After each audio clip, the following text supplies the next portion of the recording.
My fiancé laughed at the bar. He thinks this ring is real. I'm keeping the diamond he actually bought. I smiled and said, good one. Then I called my insurance company, reported the real diamond stolen, and showed them the video of her bragging. The call I got from the police detective. I, 34 male, am a structural engineer. My job is to find flaws in designs before they become catastrophes. I analyze stress points. I calculate load capacities. I deal in absolutes.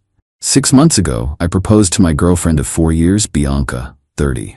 I spent over a year saving. I did the research. I found a jeweler. The stone was a 2.2 carat E-color VVS1 round brilliant. The setting was a simple, elegant platinum band. The total cost was $38,450. The moment the GIA certificate and appraisal were in my hand, I had the ring added to my valuable personal property, VPP insurance policy. It's a rider on my condo insurance. Costs about $400 a year. My name, my policy, my asset. The proposal was perfect. She cried. She said yes. She loved the ring. It's too much, she'd say, flashing it. I'm almost scared to wear it. I should have listened closer. Fast forward to last night. Friday, we were out for celebratory drinks with our crews. My best friend Joel was there. Her best friend Keisha was there. We were at a loud, trendy bar. Joel and I went to the bar to grab a round. Bianca and Keisha were at a high top table about 10 feet away. The music dipped and their voices carried. I heard Keisha shriek, "B, I cannot believe it. It looks exactly the same." I froze. Joel glanced at me. I just listened. Bianca let out that high, tinkling laugh I used to think was charming. I know, right? It's a top-grade moissanite. $1,200. He hasn't suspected a thing in 2 months. But the real one? Where is it? In my personal safe deposit box, obviously. It's an investment. Why would I wear a $38,000 asset on my finger where I could lose it or chip it or get mugged? This is so much smarter. My blood pressure dropped to 0. I felt cold. But what? You're just keeping it? He'll never know. He thinks this ring is real. I'm keeping the diamond he actually bought. This way, I get the ring I get to show off, and I have a $38 nest egg he paid for. Honestly, he's sweet, but he's a total dope. He'd never think to check. Joel was just staring at me. His face was pale. I looked at him, and he slowly raised his phone, which he'd been using to take a video of the bar's vibe. He'd been recording for about 45 seconds. He'd captured the entire exchange. The audio was crystal clear. I turned. I picked up the 4 drinks. I walked over to their table. "You guys having fun?" I asked, putting the drinks down. Bianca looked up, all smiles, and flashed the fake ring at me. "The best time, honey. We were just talking about how much I love this." I smiled. "Good one," I said. I sat with them for another hour. I laughed. I talked about wedding venues. I was a perfect, supportive, dopey fiancé. Inside, I was calculating. Stress points, load capacities, a catastrophic failure. I took a separate Uber home to my condo. Bianca keeps her own apartment, thank God. I told her I had an early morning site inspection. "I love you," she called out. "Love you too," I said. I got home. I poured a very large glass of whiskey. I watched Joel's video. 10 times. Her laugh, he's a total dope. The switch flipped. My grief, my hurt, my humiliation, it all just solidified into concrete. My job is to deal with structural failure, and this was a 5-alarm failure. At 11:05 p.m. I opened my laptop. I pulled up my insurance policy. I found the 24/7 claims hotline. I dialed. "Hello, this is Brenda. How can I help you?" "Hello, Brenda. I need to file a claim on my VPP policy. I need to report a theft." "Oh, I'm so sorry to hear that. What was stolen, sir?" "A 2.2 carat diamond. GIA serial number." I read it off the certificate. It was expertly removed from its setting and replaced with a fake stone, a moissanite. Brenda was silent for a long beat. "Sir, do you have any idea who might have done this? A jeweler? A cleaner?" "Yes," I said, taking a sip of whiskey. "I know exactly who did it. It was my fiancée, Bianca. She did it 2 months ago. She has the stone hidden in a safe deposit box." Another long silence. "Sir," Brenda said, her voice completely different. This isn't a standard claim. This is a criminal matter. If you are accusing a specific person of felony theft, you must file a police report. We cannot and will not proceed with a claim of this magnitude, especially involving a domestic partner, without an official police report and an active investigation." "I understand," I said. "We will also need any and all evidence you have." Do you have any proof of this? I looked at the video file on my desktop. Yes, Brenda, I said. I have a video of her, at a bar, bragging to her friend about how she did it, how she has the stone, and how I'm a total dope for not noticing. I have never heard an insurance agent gasp before. Okay, she said. File the police report immediately. Get the report number. Then call us back. An investigator from our fraud department will be in touch on Monday. Do not confront the accused. Do not try to retrieve the property. This is a police matter now. I hung up. I stared at the wall for 10 minutes. This was the point of no return. She didn't just break my heart. She didn't just betray me. She stole from me. She committed a calculated, premeditated felony. And she laughed about it. At 11:30 p.m., I called the police non-emergency line. I need to file a report for grand larceny. My life as I knew it was over. The life I thought I had. Anyway, time to start the demolition. Update 1. It's been an explosive week. Thanks for all the comments. For those who said just dump her and ask for the ring back, you're missing the point. She didn't lose it, she stole it. She swapped it with a fake and bragged about her investment. That's not a breakup, that's a crime. So, the morning after I called the non-emergency line, a patrol officer came to my condo. He was skeptical. A stolen diamond, sir? But your fiancée still has the ring? Officer, she has a ring. She does not have the diamond. She replaced it with a fake. Here is the GIA certificate for the 2.2 carat stone, which is laser inscribed. Here is the receipt for $38,450. And here, I airdropped Joel's video to him. He watched it. His eyebrows went up. He watched it again. Okay, she says her full name in that? And her friends? Yes, Bianca and Tisha. Clear as day. He sighed. This is a detective's case. You're accusing your fiancé of grand larceny. This is a felony. You get that, right? This isn't we had a fight. This is a life-altering accusation. I'm an engineer, officer. I don't deal in ambiguity. She stole a $38,000 asset. I am the victim of a theft. I am here to report it. He took my statement. He took the video. He gave me a report number. I immediately called my insurance provider, gave them the report number. They assigned a special investigator, a guy named Frank, who sounded like he'd seen it all. Frank was very interested in the video. The rest of the day was silent. I didn't hear from Bianca. I assumed she was just living her life, wearing my $1,200 fake. The call I'd been waiting for came the next afternoon. Mr. Victor's last name? This is Detective Mills. I've been assigned your case regarding a stolen diamond. His voice was tired, and, again, skeptical. Hello, Detective. Thanks for calling. Look, son, I'm gonna be honest. This is a domestic dispute. 99% of these are he said, she said breakups, where someone's trying to get the other in trouble. Are you sure you want to pursue this? You're saying she stole a rock out of a ring? And you know where it is. Detective, with all due respect, did you watch the video I submitted? I'm watching it right now. She's bragging about it. Yes, she is. She calls it her 38K nest egg and calls me a total dope. This isn't a dispute. This is a confession. I heard him typing. She mentions a safe deposit box. Do you know what bank? I have no idea, but she does. That's why I called you. Right, he said, his tone shifting. Okay, we're going to go have a conversation with Ms. Bianca. I'll be in touch. 2 hours later, my phone exploded. Texts from Bianca, missed calls, voicemails. Bianca, Victor, what the hell did you do? 2 detectives just left my apartment. They asked me about the ring. They asked me about my safe deposit box. You sent the cops to my house? Are you insane? Call me. Now you are ruining my life over a stupid joke. I let her spiral for an hour. Then I texted back. It wasn't a joke, Bianca. It was theft. I filed a police report.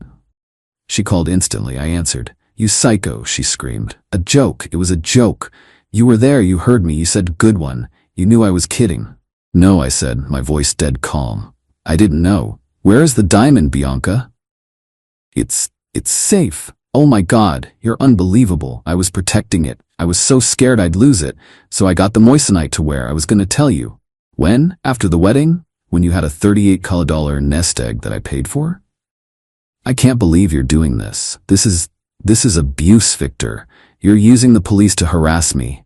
This is very simple. You stole from me. Give the diamond back, and I will tell the detective you returned it. It's that easy. Fine. God, I'll give it back, but you'd better call them off, and you're paying me back for the moissanite. It was $1,200, and for my therapy, I'm having a panic attack. The entitlement. It was breathtaking. She was still trying to profit. No, I'm not paying for the tool you used to commit fraud, and I'm not calling anyone off. Bring the real diamond in its GIA-certified case to the 14th precinct. I'll meet you there. The detective can verify it's the right stone, and we can be done. I am not going to a police station. Are you crazy? You're trying to have me arrested. I'll bring it to your condo.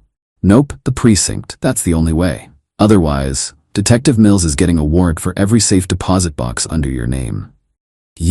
I hate you. You're a monster. She hung up. 30 minutes later, her mother Celeste called. Victor, darling, she said, her voice dripping with poison. I have just had a hysterical phone call from my daughter. I cannot believe you would do this. After all the stress she's been under planning your wedding, you have embarrassed her. You have embarrassed me. Celeste, Bianca stole a $38,000 diamond from me. She protected it. She is a frugal, smart girl, and she was protecting your shared asset. You should be thanking her. Instead, you send policemen to her home? Like she's some common criminal? Yes, that's what she is. Unbelievable. Celeste shrieked. You know what, Victor? We'll see you in court. She's not giving you anything. That ring was a gift, and she's keeping that diamond as collateral for the emotional distress and humiliation you've caused her. You'll be hearing from our lawyer. She hung up. I just stared at my phone. Collateral for emotional distress.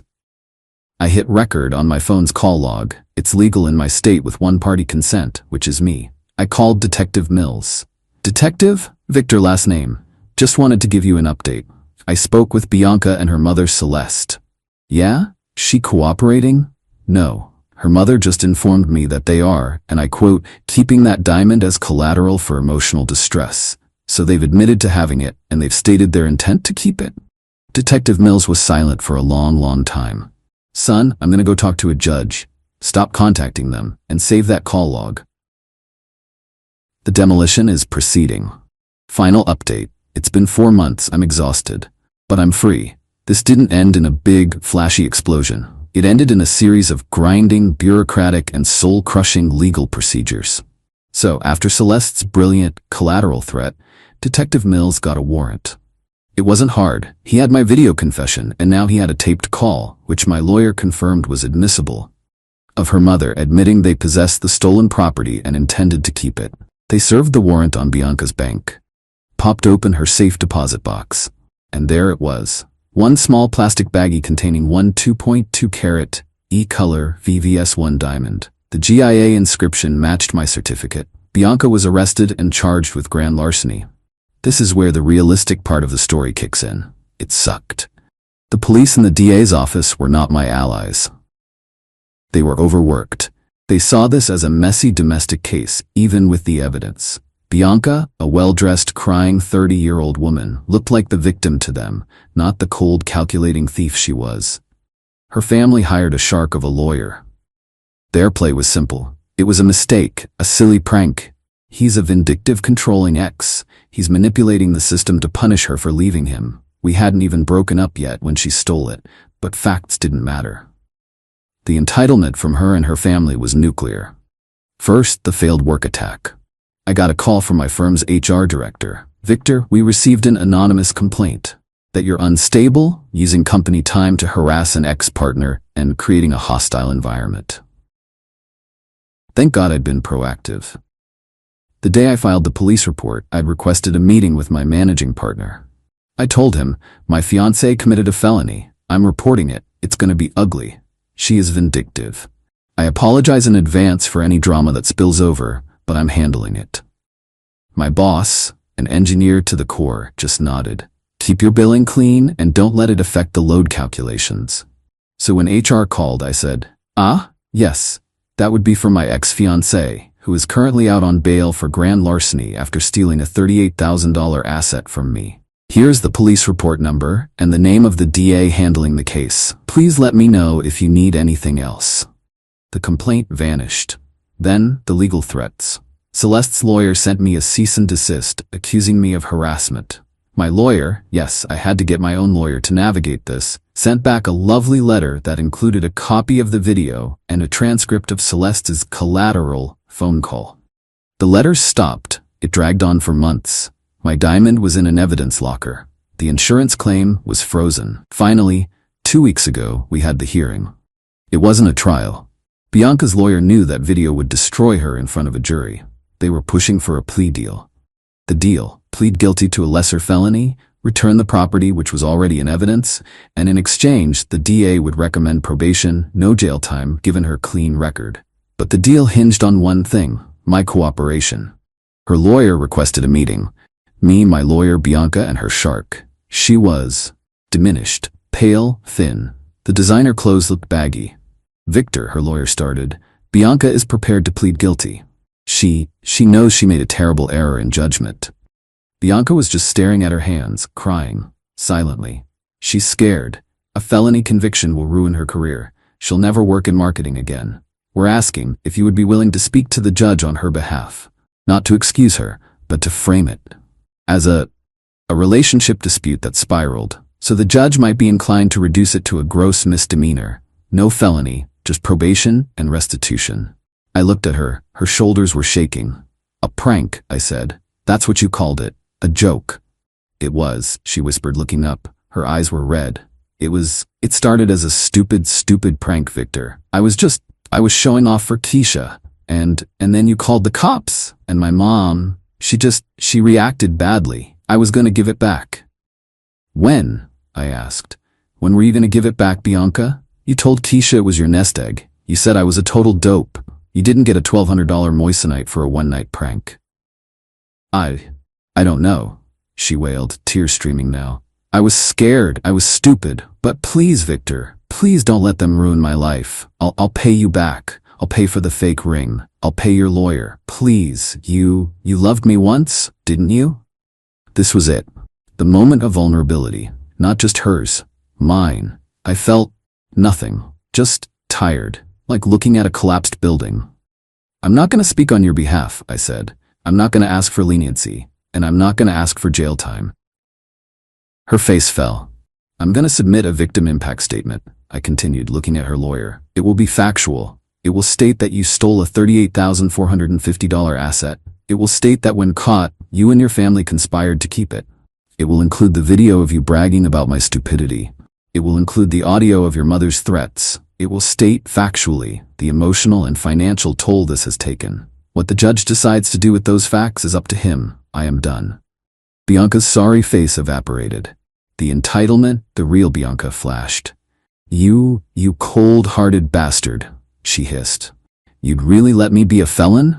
Over a rock? You're right, I said, standing up. It is just a rock, and you valued it more than you valued me. You made your choice. The consequences are just the structural load you failed to account for. My lawyer and I walked out. The resolution. The judge saw my statement, he saw the video, he heard the call. He was not happy. He accepted the plea deal, but just barely. Bianca was convicted of a felony, attempt grand larceny. She got 3 years of probation, 500 hours of community service, and a court-ordered restitution plan. She has to pay me back for my legal fees, the cost of the insurance investigation, Frank sent me a bill, and the $1,200 for the fake ring. It's $7,800 total. At $100 a month, I'll be paid back in about 6.5 years. The diamond is back in my possession. It's in my safe deposit box now. I canceled the insurance claim, I'm selling it, I'm taking a loss, but I don't care. I want it gone. Bianca, from what I've heard, did lose her job. That felony conviction is a permanent mark. She's living with Celeste. Keisha had to testify against her to avoid charges herself and is now no longer part of the family. I'm still in my condo, I'm still an engineer, I'm dating but cautiously. I checked for stress points. It wasn't a satisfying Hollywood revenge. It was a long, expensive, and painful process, but it was real. She didn't just make a mistake. She made a calculated, criminal choice. And now, for the rest of her life, she's living with the consequences. That's justice.